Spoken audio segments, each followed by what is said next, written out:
News Kannada ವಾಹಿನಿಗೆ ಸ್ವಾಗತ. ಬೆಳಗಾವಿ ಜಿಲ್ಲೆಯ ಬಿಜೆಪಿ ಪಕ್ಷದ ಯುವ ನಾಯಕ ಚೇತನ್ ಅಂಗಡಿಯವರೊಂದಿಗೆ ನಮ್ಮ ನ್ಯೂಸ್ ಸಮೂಹದ ಉಪಸಂಪಾದಕ ಬಸವರಾಜ್ ಮುಕ್ತವಾಗಿ ಸಂವಾದ ಮಾಡಿ ಬೆಳಗಾವಿ ಗ್ರಾಮೀಣ ಕ್ಷೇತ್ರದ ಅಭಿವೃದ್ಧಿ ಕೆಲಸಗಳು, ಬೆಳಗಾವಿ ಗ್ರಾಮೀಣ ಕ್ಷೇತ್ರದಲ್ಲಿ 2028ರ ಚುನಾವಣೆಯಲ್ಲಿ ಬಿಜೆಪಿ ಪಕ್ಷದ ಪಾತ್ರ ಹಾಗೂ ಮುಂದಿನ ರಾಜಕೀಯ ನಡೆ, ಕ್ಷೇತ್ರದ ಅಭಿವೃದ್ಧಿ ಕೆಲಸಗಳ ಕನಸುಗಳು ಹಾಗೂ ಸಂಸದ ಜಗದೀಶ್ ಶೆಟ್ಟರ್ ಅವರ ಅಭಿವೃದ್ಧಿ ಕೆಲಸಗಳು ಹೀಗೆ ವಿವಿಧ ಪ್ರಶ್ನೆಗಳನ್ನ ಕೇಳಿ ಉತ್ತರ ಪಡೆದಿದ್ದಾರೆ. ಈ ಒಂದು ಬೆಳಗಾವಿ ಗ್ರಾಮೀಣ ಕ್ಷೇತ್ರದಲ್ಲಿ ಅತ್ಯಂತ ಯೂತ್ ಐಕಾನ್ ಆಗಿ ಹೊರಹೊಮ್ಮಿರ್ತಕ್ಕಂಥ, ಇತ್ತೀಚೆಗೆ ಹೊರಹೊಮ್ಮಿರ್ತಕ್ಕಂಥವರು ಬಿಜೆಪಿಯಲ್ಲಿ ಗುರುತಿಸಿಕೊಂಡಿರ್ತಕ್ಕಂಥ ಶ್ರೀ ಚೇತನ್ ಅಂಗಡಿ ಅವರು. ಇವರು ಮಾನ್ಯ ದಿವಂಗತ ಕೇಂದ್ರ ಸಚಿವ ಸುರೇಶ್ ಅಂಗಡಿ ಅವರ ಮಗ. ವಿಶೇಷವಾಗಿ ಸಾಕಷ್ಟು ಒಂದು ರೀತಿ ತನ್ನ ವ್ಯಕ್ತಿತ್ವ, ತನ್ನ ಅಭಿವೃದ್ಧಿ ಕೆಲಸಗಳು, ವಿಶೇಷವಾಗಿ ಸಮಾಜ ಮುಖಿ ಕೆಲಸಗಳಿಂದ ಹೆಸರುವಾಸಿಯಾಗಿದ್ದಾರೆ. ಇವತ್ತು ಅವರ ಹುಟ್ಟುಹಬ್ಬ. ವಿಶೇಷವಾಗಿ ಅವ್ರ ಜೊತೆ ಹುಟ್ಟುಹಬ್ಬದ ನಿಮಿತ್ತ ಸಾಕಷ್ಟು ಅಭಿಪ್ರಾಯಗಳನ್ನ ಚರ್ಚೆ ಮಾಡೋಣ. ಸರ್ ನಮಸ್ತೆ. ನಮಸ್ತೆ. ಪ್ರಥಮವಾಗಿ ತಮ್ಮ ಹುಟ್ಟುಹಬ್ಬಕ್ಕೆ ಶುಭಾಶಯಗಳು. ತುಂಬಾ ಧನ್ಯವಾದಗಳು ತಮ್ಮೆಲ್ಲರಿಗೆ. ಹೇಳಿ ಸರ್, ವಿಶೇಷವಾಗಿ ಒಂದ್ ರೀತಿ ಬೆಳಗಾವಿ ಗ್ರಾಮೀಣ ಅಂತಕ್ಕಂಥದ್ದು ಮಾನ್ಯ ಸುರೇಶ್ ಅಂಗಡಿ ಅವರ ತುಂಬಾ ಅವರಿಗೆ ರಾಜಕೀಯವಾಗಿ ಹೇಳಿಕೆ ಕೊಟ್ಟಿರ್ತಕ್ಕಂಥ ಊರು ಮತ್ತೆ ಹುಟ್ಟೂರು. ವಿಶೇಷವಾಗಿ ತಮ್ಮ ಹುಟ್ಟುಹಬ್ಬದ ನಿಮಿತ್ತ ಏನು ಸುರೇಶ್ ಅಂಗಡಿ ಅವ್ರ ಬಗ್ಗೆ ಏನ್ ಹೇಳಿಕ್ ಬಯಸ್ತೀರಾ? ಸನ್ಮಾನ್ಯ ದಿವಂಗತ ಸುರೇಶ್ ಅಂಗಡಿ ಅವರು ನಮ್ಮ ದೊಡ್ಡಪ್ಪನವರು. ಅವರು ಹುಟ್ಟಿದ ಊರು ಈ ಕೆಕೆ ಕೊಪ್ಪ ಅನ್ನುವಂಥ ಗ್ರಾಮದಿಂದ ಹುಟ್ಟಿರ್ತಕ್ಕಂಥದ್ದು. ಇಲ್ಲಿಂದನೇ ಅವರು ಬೆಳೆದಿರ್ತಕ್ಕಂಥದ್ದು. ವಿಶೇಷವಾಗಿ ಇಡೀ ಜಿಲ್ಲಾದ್ಯಂತ ಕೆಕೆ ಕೊಪ್ಪ ಗ್ರಾಮದಿಂದ ಹಾಗೂ ಇಡೀ ಭಾಗ ಅಂದ್ರೆ ಹಿರೇಬಾಗೇವಾಡಿ ಮತಕ್ಷೇತ್ರ, ಬೆಳಗಾವಿ ಗ್ರಾಮೀಣ ಕ್ಷೇತ್ರ ಆಗಿರೋದು, ಬೆಳಗಾವಿ ಜಿಲ್ಲೆಯಲ್ಲಿ ಸಿಟಿಯಲ್ಲಿ ಬರ್ತಕ್ಕಂಥ ಊರುಗಳಾಗಿರ್ಬೋದು, ಈ ಎಲ್ಲ ಜನರ ಒಂದು ಆಶೀರ್ವಾದದಿಂದ ಅವರು ಬೆಳೆದಿರ್ತಕ್ಕಂಥ ಒಂದು ಇದು. ಅದರ ಜೊತೆಗೆ ಅವರೆಲ್ಲರೂ ಇವತ್ತು ಗ್ರಾಮೀಣ ಪ್ರದೇಶದಲ್ಲಿ ಕಲ್ತಿರ್ತಕ್ಕಂಥದ್ದು. ಅವ್ರದ್ದು ಒಂದು ಗುರಿ ಏನಿತ್ತಂತಂದ್ರೆ, ಗ್ರಾಮೀಣ ಪ್ರದೇಶದ ಮಕ್ಕಳು ಇವತ್ತು ಸಿಟಿಗೆ ಹೋಗಿ ಕಲೀಲಿಕ್ಕೆ ಅನುಕೂಲಗಳು ಇರ್ತಿರ್ಲಿಲ್ಲ. ಅದಕ್ಕೆ ಸಿಟಿಯಿಂದ ಇರ್ತಕ್ಕಂಥ ಹುಡುಗರು ಇವತ್ತು ಗ್ರಾಮೀಣ ಪ್ರದೇಶಕ್ಕೆ ಬಂದು ಕಲಿಬೇಕಂತ ಹೇಳಿ ನಮ್ಮ ಊರಲ್ಲಿ ಒಂದು ದೊಡ್ಡ ಸ್ಕೂಲ್ ಹಾಗೂ ಕಾಲೇಜನ್ನ ಕಟ್ಟಿ ಕೊಟ್ಟಿದ್ದಾರೆ ಅವರು. ಅದಕ್ಕೆ ಅವರೆಲ್ಲ ಪಡ್ತಿರ್ತಕ್ಕಂಥ ಕಷ್ಟಗಳು ಬರುವಂತ ದಿನಮಾನಗಳಲ್ಲಿ ಜನರಿಗೆ ಬರಬಾರ್ದು ಅನ್ನುವಂಥ ಒಂದು ಉದ್ದೇಶದಿಂದ ಗ್ರಾಮೀಣ ಪ್ರದೇಶದಲ್ಲಿ ವಿಶೇಷವಾಗಿ ಬಹಳ ಸುಧಾರಣೆ ಕೆಲಸಗಳನ್ನ ಅವರು ಮಾಡಿದಾರ. ಸ್ಕೂಲ್ ಕಾಲೇಜುಗಳನ್ನ ಮಾಡಿದಾರ, ರೋಡ್ಗಳ ವ್ಯವಸ್ಥೆಯನ್ನು ಮಾಡಿದಾರ, ಹಳ್ಳಿಗಳಿಗೆ ಬಸ್ಗಳು ತಲುಪುವಂತ ವ್ಯವಸ್ಥೆಯನ್ನ ಮಾಡಿದಾರ. ಪ್ರತಿ ಮನೆಗಳಿಗೆ ಸನ್ಮಾನ್ಯ ಮೋದಿಜಿಯವರ ಸರ್ಕಾರದಿಂದ ಬರ್ತಕ್ಕಂಥ ಅನುದಾನಗಳು ಅಂದ್ರೆ ಇವತ್ತು ಗ್ಯಾಸ್ ಯೋಜನೆ ಇರ್ಬೋದು, ಅನೇಕ ಯೋಜನೆಗಳು, ಮನೆಗಳ ಯೋಜನೆಗಳು ಇರ್ಬೋದು, ಇಂಥ ಅನೇಕ ಯೋಜನೆಗಳನ್ನ ತಂದು ಕೊಟ್ಟಿರ್ತಕ್ಕಂಥ ಒಬ್ಬ ಧೀಮಂತ ನಾಯಕ ಸುರೇಶ್ ಅಂಗಡಿ ಅವರು. ಈಗ ಬೆಳಗಾವಿ ಗ್ರಾಮೀಣ ಕ್ಷೇತ್ರದಲ್ಲಿ ಬರುತ್ತೆ ಕೆಕೆ ಕೊಪ್ಪದ ಒಂದ್ ರೀತಿ ನಾಗರಾಳ. ವಿಶೇಷವಾಗಿ ಅವ್ರದ್ದು ಒಂದ್ ರೀತಿ ಆಸೆ ಇತ್ತು. ವಿಶೇಷವಾಗಿ ಒಂದ್ ರೀತಿ ಸಾಕಷ್ಟು ಸ್ಮಾರ್ಟ್ ಕ್ಷೇತ್ರ ಮಾಡ್ಬೇಕಾಗಿತ್ತು, ಮತ್ತೆ ರೈಲ್ವೆ ಯೋಜನೆಗಳು ಕನಸಿದ್ವು. ಒಂದು ಸುದ್ದಿ ಇದೆ ಸರ್, ವಿಶೇಷವಾಗಿ ಅಂಗಡಿ ಅವರು ಆಕಸ್ಮಿಕವಾಗಿ ಇದಾದ್ರು, ಆನಂತರ ಎಲ್ಲ ಒಂದ್ ಕಡೆ ಅಂಗಡಿ ಕುಟುಂಬದ ಒಂದ್ ರೀತಿ ಪ್ರಮುಖ ಯುವ ನಾಯಕರು ನೀವು, ತಾವು ಮುಂಚೂಣಿಯಾಗಿ ಬರ್ಬೇಕು ಅಂತಕ್ಕಂಥದ್ದು ಒಂದು ಒತ್ತಾಸೆ ಇದೆ ಅವರ ಅಭಿಮಾನಿಗಳು, ವಿಶೇಷವಾಗಿ ನಿಮ್ಮ ಅಭಿಮಾನಿಗಳಿಂದ. ಹೌದು, ಸನ್ಮಾನ್ಯ ದಿವಂಗತ ಸುರೇಶ್ ಅಂಗಡಿ ಅವರ ಕನಸಾಗಿತ್ತು. ಅವರು ಹುಟ್ಟಿ ಬೆಳೆದಿರ್ತಕ್ಕಂಥ ಊರಿಂದ ಹಾಗೂ ಅವರು ರಾಜಕೀಯ ಕ್ಷೇತ್ರದಲ್ಲಿ ಬಂದಾದ ಮೇಲೆ ವಿಶೇಷವಾಗಿ ಗ್ರಾಮೀಣ ಪ್ರದೇಶದಲ್ಲಿ ಬಹಳ ಅಭಿವೃದ್ಧಿ ಕೆಲಸಗಳನ್ನ ಮಾಡಬೇಕು ಅನ್ನುವಂಥ ಒಂದು ಯೋಚನೆ ಅವ್ರ ತಲೆಯಲ್ಲಿತ್ತು. ಅದೇ ಪ್ರಕಾರ ಕೆಲಸಗಳನ್ನು ಕೂಡ ಮಾಡಿದಾರ. ತದನಂತರ ಇದು ಕುಟುಂಬ ರಾಜಕೀಯ ಆಗಬಾರ್ದು ಅನ್ನೋ ಒಂದು ಉದ್ದೇಶದಿಂದ ಯಾವತ್ತು ಯಾವ ಕುಟುಂಬಸ್ಥರು ಕೂಡ ರಾಜಕಾರಣದಲ್ಲಿ ನಾವು ತೊಡಗಿರಲಿಲ್ಲ.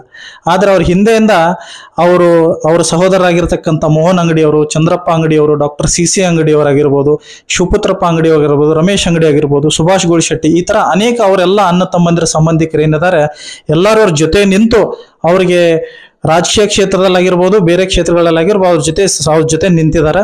ಅದರ ನಂತರ ನಮ್ಮ ದೊಡ್ಡಮ್ಮನವರಾಗಿರ್ತಕ್ಕಂಥ ಮಂಗಲ್ ಸುರೇಶ್ ಅಂಗಡಿಯವರು ಅವ್ರ ಜೊತೆ ಅವ್ರ ಜೊತೆಗೆ ನಿಂತಿರ್ತಕ್ಕಂಥವ್ರು, ಅವ್ರಿಗೆ ಯಾವತ್ತು ಸಾಥನ್ನು ಕೊಟ್ಟಿರ್ತಕ್ಕಂಥವ್ರು ರಾಜಕೀಯ ಕ್ಷೇತ್ರದಲ್ಲಿ ಹಾಗೂ ಬಿಸ್ನೆಸ್ ಕ್ಷೇತ್ರಗಳಲ್ಲಿ.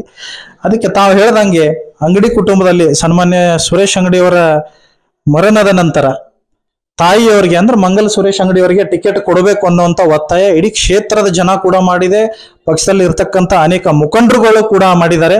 ಅದೇ ಪ್ರಕಾರ ಅವ್ರಿಗೆ ಟಿಕೆಟ್ ಕೂಡ ಸಿಕ್ಕಿದೆ. 3 ವರ್ಷಗಳ ಕಾಲ ಅವ್ರಿಗೆ ಕೆಲಸವನ್ನು ಕೂಡ ಮಾಡಿದ್ದಾರೆ.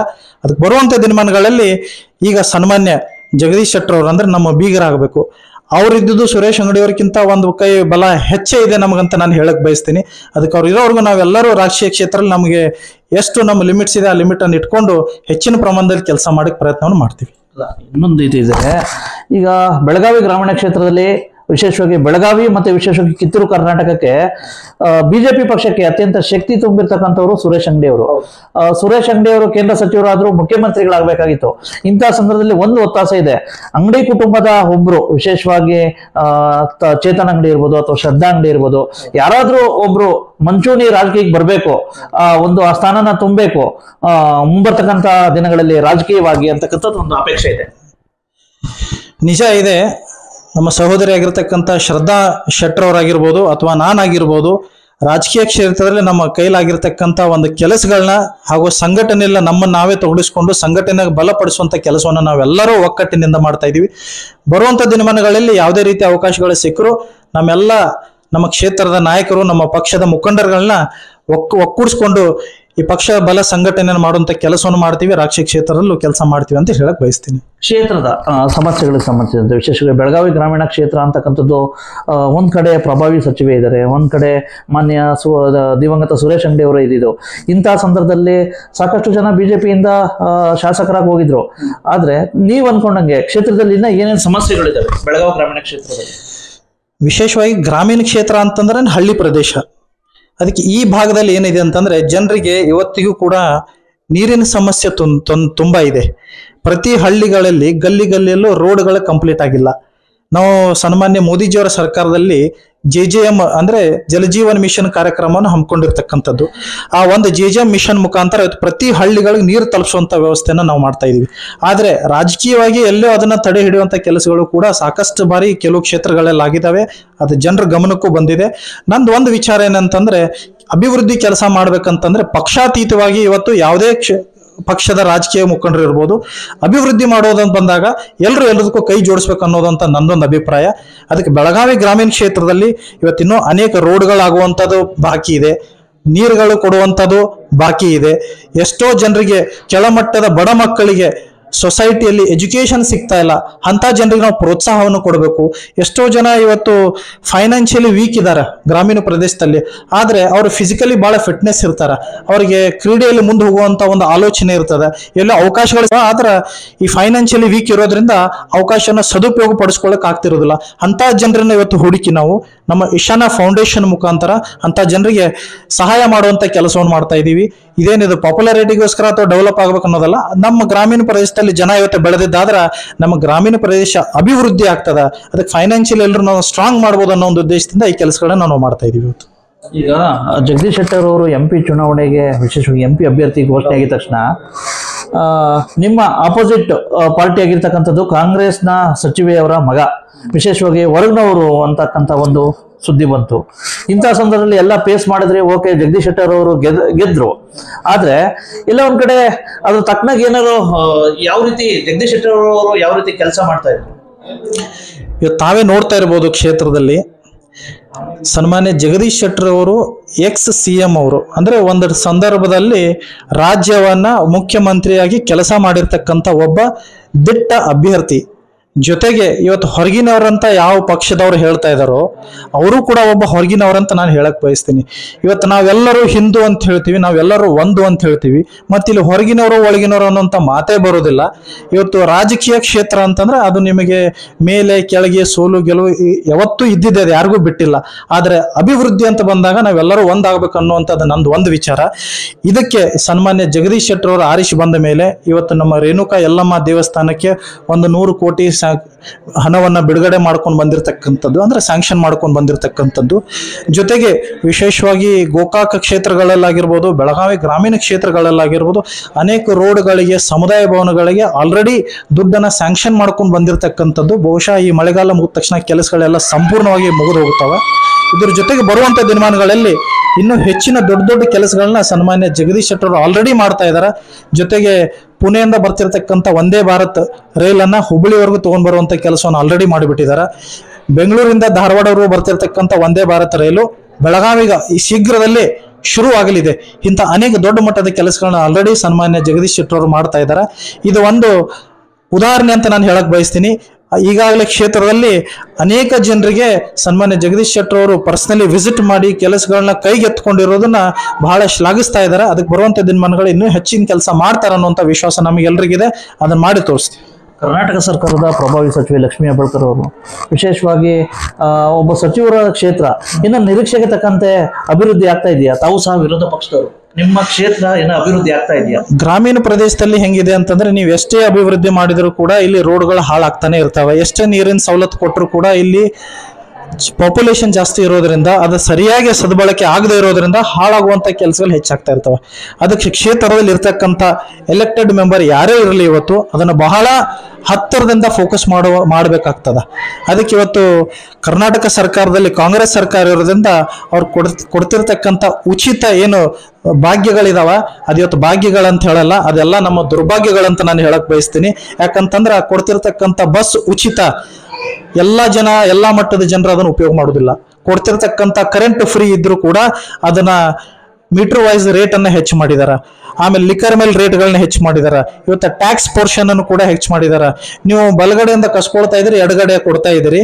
ಅದಕ್ಕೆ ಸರ್ಕಾರದಿಂದ ಯಾವುದೇ ರೀತಿ ಭಾಗ್ಯಗಳು ಕೊಟ್ಟರು ಕೂಡ ಇದು ನೇರವಾಗಿ ಯಾವುದೇ ಒಬ್ಬ ನಮ್ಮ ಮತದಾರರಿಗಾಯ್ತು ಅಥವಾ ಕ್ಷೇತ್ರ ಜನತೆಗಾಯ್ತು ಇದು ಸರಿಯಾದ ಸದುಪಯೋಗ ಯಾರು ಪಡ್ಕೊಳ್ತಾ ಇಲ್ಲ.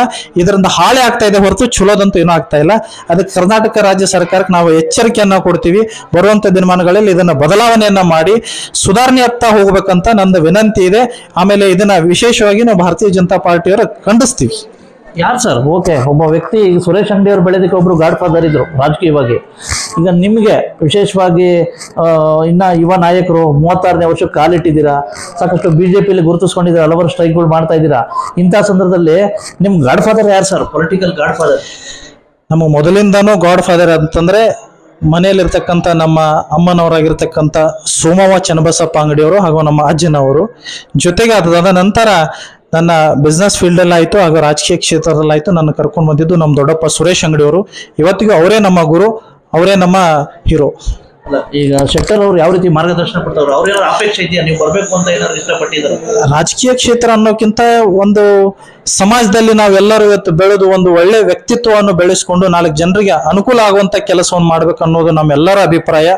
ಜೊತೆಗೆ ಪಕ್ಷದ ಮುಖಂಡರು ಎಲ್ಲರೂ ಗುರುತಿಸಿ ಏನಾರು ಅವಕಾಶ ಕೊಟ್ಟಿದ್ದಾರೆ, ಕೆಲಸ ಮಾಡಕ್ ನಾವೆಲ್ಲರೂ ಇವತ್ತು ತಯಾರಿದೀವಿ ಅಂತ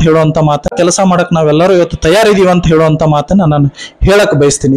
ಅವ್ರು ಏನಾದ್ರು ಹೇಳಿದಾರ ಏನಾದ್ರು ಸಂಘಟನೆ ಮಾಡ್ಕೊಳ್ಳಿ ಮುಂದೆ ಸಾಕಷ್ಟು ಅಂತ ಹೇಳ್ಬಿಟ್ಟು ಏನಾದ್ರು ಹೇಳಿದ್ರು? ಸನ್ಮಾನ್ಯ ಸುರೇಶ್ ಅಂಗಡಿಯವರ ನೇತೃತ್ವದಲ್ಲಿ ಇವತ್ತು ಇಡೀ ಗ್ರಾಮೀಣ ಕ್ಷೇತ್ರಗಳಲ್ಲಿ ಸನ್ಮಾನ್ಯ ಮಾಜಿ ಶಾಸಕರಾಗಿರ್ತಕ್ಕ ಸಂಜಯ್ ಪಾಟೀಲ್ ಅವರು ಹಾಗೂ ನಮ್ಮ ಜಿಲ್ಲಾಧ್ಯಕ್ಷರ ಸುಭಾಷ್ ಪಾಟೀಲ್ ಅವರು ಇವರ ನೇತೃತ್ವದಲ್ಲಿ ಹಾಗೂ ನಮ್ಮ ಮಂಡಲ ಅಧ್ಯಕ್ಷ ಯುವರಾಜ್ ಜಾಧವ್, ಮುಂಚೆ ಧನಂಜಯ ಜಾಧವ್ ಇದ್ರು, ಇವರೆಲ್ಲರೂ ಒಂದು ನೇತೃತ್ವದಲ್ಲಿ ಪಕ್ಷದಲ್ಲಿ ಸಂಘಟನೆಯನ್ನ ಬಲಪಡಿಸುವಂತ ಕೆಲಸ ಇವತ್ತು ನಾವೆಲ್ಲರೂ ಮಾಡಿದೀವಿ. ಬರುವಂತ ದಿನಮಾನಗಳಲ್ಲಿ ಈ ಸಂಘಟನೆಯನ್ನ ಗಟ್ಟಿಗೊಳಿಸುವಂತ ಕೆಲಸ ನಾವೆಲ್ಲರೂ ಮಾಡ್ತಾ ಇದೀವಿ. ನಮ್ಮ ಪಕ್ಷ ನಮ್ಮ ಸಂಘಟನೆ ಗಟ್ಟಿ ಇತ್ತಂತಂದ್ರೆ ಇವತ್ತು ಪಾರ್ಟಿ ಯಾರಿಗೆ ಮುಖಂಡರುಗಳಿಗೆ ಅವಕಾಶವನ್ನು ಕೊಟ್ಟರು ನಾವೆಲ್ಲರೂ ನಿಂತು ಕೆಲಸ ಮಾಡುವಂತ ಕಾರ್ಯವನ್ನ ನಾವೆಲ್ಲರೂ ಮಾಡ್ತೀವಿ. ಇದರ ಜೊತೆಗೆ ಸನ್ಮಾನ್ಯ ಜಗದೀಶ್ ಶೆಟ್ಟರ್ ಸಾಹೇಬರು ಕೂಡ ಇವತ್ತು ನಮಗೆ ಸಂಘಟನೆಯಲ್ಲಿ ತೊಡಗಿಸ್ಕೊಳ್ಳಿ ಕೆಲಸ ಮಾಡಿರುವಂತ ಮಾತನ್ನು ಕೂಡ ಹೇಳಿದಾರೆ. ಅದಕ್ಕೆ ಅವ್ರ ಕೈ ಬಲಪಡಿಸುವಂತ ಕೆಲಸವನ್ನು ನಾವೆಲ್ಲರೂ ಮಾಡ್ತೀವಿ ಅಂತ ಹೇಳಕ್ ಬಯಸ್ತೀವಿ. 2028 ಹಾಗಾದ್ರೆ ಸಾಮೂಹಿಕ ನಾಯಕತ್ವದಲ್ಲಿ ಬಿಜೆಪಿ ಗೆಲ್ಸೋದ್ ಪಕ್ಕ 100%, ಬಿಜೆಪಿ ಗೆಲ್ಸೋದ್ ಪಕ್ಕ 100% ಬರುವಂತ 2028ಕ್ಕೆ ಇವತ್ತು ಕಾಂಗ್ರೆಸ್ ಇಂದ ಯಾರೇ ಅಭ್ಯರ್ಥಿ ಆದರೂ ಕೂಡ, ಭಾರತೀಯ ಜನತಾ ಪಾರ್ಟಿಯಿಂದ ಯಾರೇ ಅಭ್ಯರ್ಥಿ ಆದರೂ ಕೂಡ ಭಾರತೀಯ ಜನತಾ ಪಾರ್ಟಿನೇ ಗೆದ್ದು ಬರುವಂತ ವಿಶ್ವಾಸ ನಮ್ಮೆಲ್ಲರಿಗೂ ಇದೆ. ಅದರ ಪ್ರಕಾರ ನಾವು ಸಂಘಟನೆಯಲ್ಲಿ ಎಲ್ಲರೂ ಕೆಲಸವನ್ನು ಕೂಡ ಮಾಡ್ತಾ ಇದೀವಿ, ಬಹಳ ಒಕ್ಕಟ್ಟಿಂದ ಕೆಲಸವನ್ನು ಮಾಡ್ತಾ ಇದೀವಿ. ಇದ್ರೂ ಸಹ ಕಾಂಗ್ರೆಸ್ ಅಭ್ಯರ್ಥಿ ಸೋಲಿಸೋದು ಖಚಿತ. ಹೌದು. ಒಟ್ಟಾರೆ ಕ್ಷೇತ್ರದ ಜನತೆಗೆ ಒಬ್ಬ ಅಂಗಡಿ ಕುಟುಂಬದ ಸದಸ್ಯನಾಗಿ, ವಿಶೇಷವಾಗಿ ಒಬ್ಬ ಯುವ ನಾಯಕನಾಗಿ ಏನ್ ಭರವಸೆಯ ಮಾತುಗಳು ಹೇಳಲಿಕ್ಕೆ ಬಯಸ್ತಾರೆ? ಸನ್ಮಾನ್ಯ ದಿವಂಗತ ಸುರೇಶ್ ಅಂಗಡಿಯವರಿಗೆ ತಾವೆಲ್ಲರೂ ಆಶೀರ್ವಾದ ಮಾಡಿದ್ರಿಂದ ಕಳೆದ 20 ವರ್ಷಗಳ ಕಾಲ ಅವರು ಕ್ಷೇತ್ರದಲ್ಲಿ ಕೆಲಸವನ್ನ ಮಾಡಿ ಬೆಳಗಾವಿಯನ್ನ ಒಂದು ಸಮಗ್ರ ನಾಡನ್ನಾಗಿ ಅಥವಾ ಬೆಳಗಾವಿಯನ್ನ ಸಮಗ್ರ ಜಿಲ್ಲೆಯನ್ನಾಗಿ ಮಾಡಿರ್ತಕ್ಕಂಥದ್ದು. ಅದೇ ಪ್ರಕಾರ ಅವರ ಒಂದು ಕನಸ ಏನಿತ್ತು, ತಾಯಿ ಮಂಗಲಾ ಸುರೇಶ್ ಅಂಗಡಿಯವರು ಅದನ್ನು ಈಡೇರಿಸಲಿಕ್ಕೆ ಬಹಳಷ್ಟು ಶ್ರಮವನ್ನು ಕೂಡ ಪಟ್ಟಿದ್ದಾರೆ, ಬಹಳಷ್ಟು ಕೆಲಸವನ್ನು ಕೂಡ ಮಾಡಿದ್ದಾರೆ. ಅದರ ಜೊತೆಗೆ ಸನ್ಮಾನ್ಯ ಜಗದೀಶ್ ಶೆಟ್ಟರ್ ಅವರ ಜೊತೆಗೆ ನಾವೆಲ್ಲರೂ ನಿಂತು ಬರುವಂಥ ದಿನಮಾನಗಳಲ್ಲಿ ಬೆಳಗಾವಿ ಜಿಲ್ಲೆ ಆಯಿತು, ವಿಶೇಷವಾಗಿ ಬೆಳಗಾವಿ ಗ್ರಾಮೀಣ ಕ್ಷೇತ್ರವೂ ಕೂಡ ಆಯಿತು, ಅಭಿವೃದ್ಧಿ ಪಡಿಸಲಿಕ್ಕೆ ನಮ್ಮ ಕೈಲಿ ಏನಾಗುತ್ತೆ ಅದನ್ನೆಲ್ಲರೂ ಶಕ್ತಿ ಮೀರಿ ಪ್ರಯತ್ನ ಪಟ್ಟು ಈ ಕೆಲಸ ಕಾರ್ಯಗಳನ್ನು ಮಾಡ್ತೀವಿ. ಪಕ್ಷದ ಸಂಘಟನೆಯನ್ನು ಕೂಡ ಮಾಡ್ತೀವಿ, ಗ್ರಾಮೀಣ ಕ್ಷೇತ್ರ ಬೆಳವಣಿಗೆಯನ್ನು ಕೂಡ ಮಾಡ್ತೀವಿ ಅಂತ ಹೇಳಕ್ ಬಯಸ್ತೀವಿ. ಇವಿಷ್ಟು ಅಟೋಶೇಖರೆ ಗೊತ್ತಾಯ್ತಲ್ಲ, ಮಾನ್ಯ ಗೌರವಾನ್ವಿತ ಯುವ ಮುಖಂಡರು ಚೇತನ್ ಅಂಗಡಿಯವರು ಮತ್ತೆ ಇವತ್ತಿನ ಬರ್ತ್ಡೇ ಬಾಯ್ ಆಗಿರ್ತಕ್ಕಂಥವ್ರು, ಇವರ ಒಂದು ರೀತಿ ಮುಕ್ತ ಸಂದರ್ಶನ. ನಮಸ್ಕಾರ, ಥ್ಯಾಂಕ್ ಯು ಬಸವರಾಜ್. ತಾಜಾ ಸುದ್ದಿಗಾಗಿ MTV News 24/7 ಗೆ ಸಬ್ಸ್ಕ್ರೈಬ್ ಮಾಡಿ ಮತ್ತು ಬೆಲ್ ಐಕಾನ್ ಅನ್ನು ಒತ್ತಿ ತಪ್ಪದೇ ಲಿಂಕ್ ಶೇರ್ ಮಾಡಿ.